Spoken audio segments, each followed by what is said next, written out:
Bạn có biết rằng trên trái đất vẫn còn những loài sinh vật đã tồn tại hàng trăm triệu năm, vượt qua mọi biến động của lịch sử không? Những sinh vật này được mệnh danh là hóa thạch sống, là minh chứng cho sức sống mãnh liệt và khả năng thích nghi đáng kinh ngạc của tự nhiên.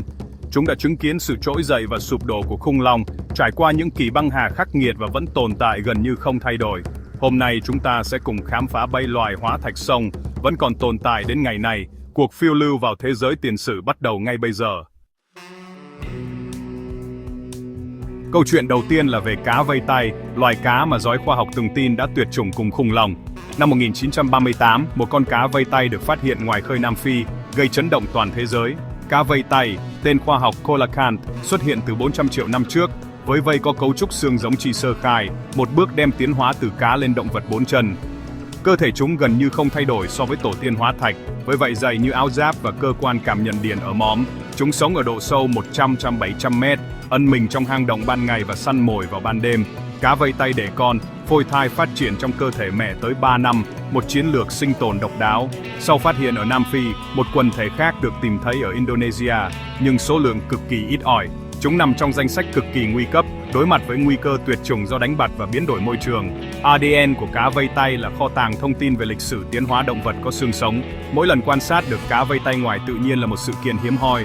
Vẻ đẹp cổ xưa và sự tồn tại bền bỉ của chúng nhắc nhở chúng ta về trách nhiệm bảo vệ di sản tự nhiên. Cá vây tay là biểu tượng của sự sống sót, minh chứng rằng trái đất vẫn còn nhiều bí ẩn. Việc bảo vệ môi trường sống dưới đáy biển sâu là ưu tiên hàng đầu để loài cá này tiếp tục tồn tại. Hy vọng câu chuyện về cá vây tay sẽ tiếp tục được viết cho nhiều thế hệ mai sau. Hóa thạch sống này là cầu nối giữa quá khứ và hiện tại của sự sống trên trái đất. Tiếp theo là của móng ngựa, chiến binh cổ đại đã tồn tại hơn 450 triệu năm, lâu trước cả khủng long. Dù tên là cựa, chúng họ hàng gắn với nhện và bổ cấp hơn là các loài giáp xác. Cơ thể bọc vỗ cũng hình móng ngựa, đuôi dài nhọn và 10 con mắt rải rác khắp thân. Máu của móng ngựa có màu xanh lam, chua amebocyte, tế bào giúp phát hiện vi khuẩn độc hại, cực kỳ quan trọng trong kiểm tra độ tinh khiết của vaccine và thiết bị y tế. Máu của chúng đã cứu sống hàng triệu người một cách thầm lặng. Hàng năm, cựa móng ngựa di cư vào bãi biển để đẻ trứng, một nghi lễ đã diễn ra hàng triệu năm. Trứng của chúng là nguồn thức ăn quan trọng cho chim di cư, tạo mặt xích không thể thiếu trong hệ sinh thái ven biển. Tuy nhiên, việc khai thác máu và làm mồi câu đã khiến số lượng của móng ngựa suy giảm nghiêm trọng. Sau khi lấy máu, nhiều cá thể không thể sống sót, khiến loài này càng nguy cấp. Các nhà khoa học đang phát triển chất thay thế tổng hợp để giảm phụ thuộc vào máu của móng ngựa. Của móng ngựa là minh chứng cho mối liên kết giữa tự nhiên và y học hiện đại. Sự tồn tại của chúng là di sản quá khứ và nguồn tài nguyên quý giá cho tương lai. Bảo vệ của móng ngựa là bảo vệ cả lịch sử tiến hóa và an toàn y tế của nhân loại. Chúng đã vượt qua 5 cuộc đại tuyệt chủng. Liệu có thể vượt qua thử thách do con người gây ra? Hành động bảo tồn hôm nay sẽ quyết định số phận của chiến binh cổ đại này. Rồi đại dương, chúng ta đến New Zealand, quê hương của Tuatara, loài bò sát duy nhất còn sót lại từ bộ Sphenodontia thời khủng long. Tuatara trông giống thần lan, nhưng thuộc về một nhánh tiến hóa riêng biệt đã tuyệt chủng ở nơi khác. Đặc điểm nổi bật là con mắt thứ 3 trên đỉnh đầu, giúp cảm nhận ánh sáng và điều chỉnh nhịp sinh học. Tuatara có quá trình trao đổi chất cực kỳ chậm, sống hơn 100 năm và chịu lạnh tốt hơn hầu hết bò sát khác. Chúng phát triển chậm, mất 10-20 năm để trưởng thành và giới tính con non phụ thuộc vào nhiệt độ ấp chung. Sự xâm lấn của chuột và tròn từng đẩy Tuatara đến bộ tuyệt chủng, nhưng chúng vẫn tồn tại trên các đảo không có động vật ăn thịt. Chính phủ New Zealand đã thực hiện các chương trình bảo tồn, loại bỏ động vật xâm lấn và nhân giống thành công. Bộ gen Tuatara là kho tàng thông tin về tiến hóa bò sát, chim và động vật có vú. Răng của chúng là phần nhô ra của xương hàm, không thấy răng như các loài khác.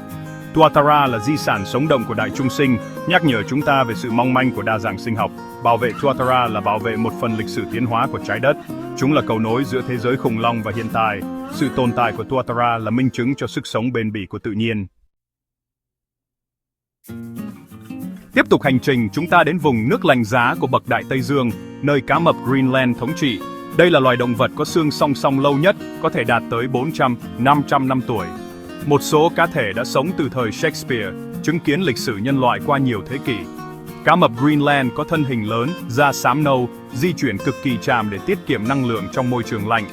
Chúng săn mồi phục kích hoặc ăn xác thổi, bao gồm cá, hai cầu, thậm chí xác gấu Bắc Cực. Tuổi thọ phi thường nhỏ, trao đổi chất chậm và phát triển rất chậm, phải 150 năm mới trưởng thành sinh sản. Hầu hết cá mập Greenland đều bị mù rọ ký sinh trùng, nhưng vẫn săn mồi hiệu quả nhờ khứu giác phát triển. Thịt cá mập Greenland chưa độc tổ, chỉ ăn được sau khi lên men kỹ lưỡng. Loài này từng bị săn bắt lấy dầu gan, nay chủ yếu bị mắc lưới ngoài ý muốn. Tốc độ sinh sản chậm khiến quần thể dễ bị tổn thương trước các mối đe dọa. Việc nghiên cứu cá mập Greenland rất khó khăn do môi trường sống khắc nghiệt và tuổi thọ khó xác định. Chúng là minh chứng cho sự sống bền bỉ trong điều kiện khắc nghiệt nhất. Câu chuyện của cá mập Greenland nhắc nhở về sự đa dạng và cần thiết bảo vệ các hệ sinh thái xa xôi. Mỗi cá thể là một cỗ máy thời gian sống mang theo bí mật của đại dương băng giá. Bảo vệ loài cá mập này là bảo vệ một phần lịch sử tự nhiên của hành tinh. Rồi thế giới động vật, chúng ta đến với cây thông Bristol Cone, sinh vật sống lâu nhất hành tinh. Những cây này có thể sống hơn 4.800 năm, là nhân chứng sống của toàn bộ lịch sử văn minh nhân loại. Thân cây xoan vặn, nhiều phần đã chết, chỉ còn vài giai vỏ nuôi dưỡng cành lá xanh. Chúng mọc ở vùng núi cao, đất đá vôi khô khan, phát triển cực kỳ chậm, tạo ra gỗ đặc và nhiều nhựa, chống chịu sâu bệnh và mực rửa. Ngay cả sau khi chết, thân cây vẫn đứng vững hàng nghìn năm. Vòng cây Bristol Cone là nhật ký khí hậu quý giá, giúp tái tạo lịch sử môi trường và hiệu chỉnh phương pháp định tuổi Carbon 14. Biến đổi khí hậu, sâu bệnh và cạnh tranh từ loài cây khác đang đe dọa sự tồn tại của chúng. Vị trí các cây cổ thụ được giữ bí mật để tránh phá hoại. Câu chuyện về cây Prometheus, gần 5.000 năm tuổi bị đốn hạ, là lời cảnh tỉnh về sự mong manh của di sản này. Đứng trước cây Bristol Cone, con người cảm thấy nhỏ bé trước thời gian. Chúng dạy chúng ta về sự kiên nhẫn, sức chịu đựng và vẻ đẹp của tồn tại trong khắc nghiệt. Mỗi vòng xoắn, vết nứt trên thân cây đều kể một câu chuyện. Bảo vệ Bristol Cone là bảo vệ một thư viện sống, kết nối hữu hình với quá khứ sâu thẳm của trái đất. Chúng là tác phẩm điêu khắc của thời gian, minh chứng cho sức sống bền bỉ. Hãy trân trọng và bảo vệ những nhân chứng ngàn năm này. Trở lại thế giới nước ngọt, chúng ta gặp cá tầm, loài cá voi bộ áo giáp xương, dòng dõi hơn 200 triệu năm. Cá tầm beluga có thể dài hơn 6 mét, nặng hơn 1 tấn, một trong những loài cá nước ngọt lớn nhất thế giới. Thay vì vậy, cơ thể chúng phủ 5 hàng tầm xương lớn, mõm dài và bồn râu nhạy cảm dò tìm thức ăn dưới đáy sông. Cá tầm là loài di cư, bơi ngược dòng hàng trăm cây số để đẻ chung, một bản năng khắc sâu từ thời tiền sử. Chúng phát triển chậm, sống hơn 100 năm, chỉ sinh sản khi đã lớn tuổi. Chung cá tầm là nguyên liệu cho món caviar xa xỉ, khiến loài này bị săn bắt quá mức và đẩy đến bộ tuyệt chủng. Đánh bắt bất hợp pháp và xây đập chặn đường di cư đã tàn phá quần thể cá tầm toàn cầu. Ô nhiễm và khai thác lòng sông cũng làm suy giảm môi trường sống. Hơn 85% loài cá tầm đang nguy cấp, một số đã tuyệt chủng trong tự nhiên. Tuy nhiên, các chương trình bảo tồn, cấm buôn bán caviar hoang dã và nhân giống nhân tạo đang mang lại hy vọng. Xây dựng đường đi cho cá qua đập và nâng cao nhận thức cộng đồng là những bước đi quan trọng. Cá tầm không chỉ là nguồn thực phẩm xa xỉ, mà còn là chỉ số sức khỏe của hệ sinh thái nước ngọt. Sự tồn tại của chúng là di sản tự nhiên quý giá, liên kết sống với quá khứ xa xôi. Cừu cá tầm là thử thách đối với khả năng sửa chữa sai lầm của con người. Hành động hôm nay sẽ quyết định số phận của vị vua cổ đại này. Kết thúc hành trình, chúng ta gặp cây dương xi, nhóm thực vật cổ xưa nhất trên Can, lịch sử gần 400 triệu năm. Thời kỳ Devon và than đá, dương xi khổng lồ từng thống trị mặt đất, tạo nên tham xanh bao phủ hành tinh. Những khu rừng dương xi cổ đại hấp thu CO2, giải phóng oxy, góp phần thay đổi khí hậu và tạo điều kiện cho động vật lớn phát triển. Thân dương xi hóa thành mờ thần đá ngày nay.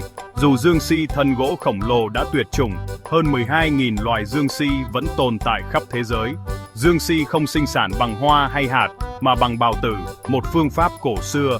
Vòng đời phức tạp, phụ thuộc vào nước, là di sản từ tổ tiên thủy sinh. Lá dương xi non cuộn tròn, khi lớn duỗi thắng, tạo nên vẻ đẹp tinh tế và đối xứng. Dương xi giúp ổn định đất, ngăn xói mòn, tạo môi trường sống cho nhiều loài động vật nhỏ.